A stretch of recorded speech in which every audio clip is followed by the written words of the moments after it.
Hi guys, welcome to my exam updates. आज की इस वीडियो में हम बात करेंगे इग्नू के एमबीए के प्रोजेक्ट के बारे में।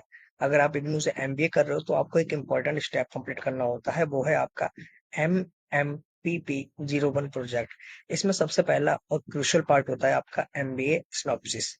बहुत सारे स्टूडेंट कंफ्यूज हो जाते हैं कि सिनॉप्सिस कैसे लिखें, क्या इंक्लूड करें और फॉर्मेट कैसा होना चाहिए।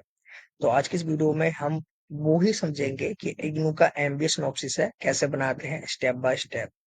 तो पहले मैं आपको एक बात बता दूं, जो सिनॉप्सिस होता है बेसिकली एक ब्लूप्रिंट या आउटलाइन है आपके फाइनल एमबीए प्रोजेक्ट का। जो आपका एग्जामिनर है उसको दिखाता है कि आप क्या रिसर्च करने वाले हो, क्यों करना चाहते हो, कैसे करोगे और एक्सपेक्टेड रिजल्ट क्या होंगे। जब तक सिनॉप्सिस अप्रूव नहीं होता आप प्रोजेक्ट रिपोर्ट पर काम नहीं कर सकते। इस बात का आप विशेषकर ध्यान रखें।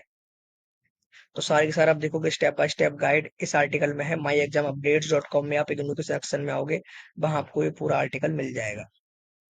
Choose a relevant topic, title of the project, introduction of the study, statement of the problem, objectives of the study, research methodology और hypothesis अगर जरूरी है तो, limitation of study, expected contribution और references। और आपको बता दूं यहाँ पर इस आर्टिकल में सैंपल भी दिया हुआ है आपको किस तरीके से काम करना है। ये रहा देखो, दो सैंपल है इसके अंदर, आपको इसी हिसाब से अपना सिनॉप्सिस तैयार करना है। पहला सैंपल आप देखोगे, टाइटल ऑफ द प्रोजेक्ट कैसे लिखा हुआ है, study on the impact of digital marketing on consumer buying behaviour, case study of the retail sector in Delhi NCR. उसके बाद आप देखोगे इस स्टडी का इंट्रोडक्शन लिखा हुआ है, statement of the problem, objective of the study. उसके बाद आप देखोगे रिसर्च मेथोडोलॉजी और एक आपका हिपोथेसिस। ये ऑप्शनल है, जहां जरूरत है आपको वहां हिपोथेसिस लिखना है, जहां जरूरत नहीं है वहां आपको नहीं लिखना। उसके बाद limitation of the study, expected contribution of the study. फिर उसके बाद आप ये सब आपको बाद में प्रोजेक्ट बनाना है, ये सब वो टॉपिक है, पर पहले आपका जो ये सिनॉप्सिस है ये अप्रूव हो जाए। ठीक है। और ऐसा ही एक दूसरा सैंपल भी है, वो एचआर के लिए है, ऐसे ही फाइनेंस के लिए है। सारे आपको myexamupdate.com पे बिक जाएगा। तो देखो इस तरीके का आपको होना चाहिए, टाइटल होना चाहिए। फिर उसके बाद टाइटल देखो देखो employee engagement and its impact on job satisfaction study of IT companies in Bangalore.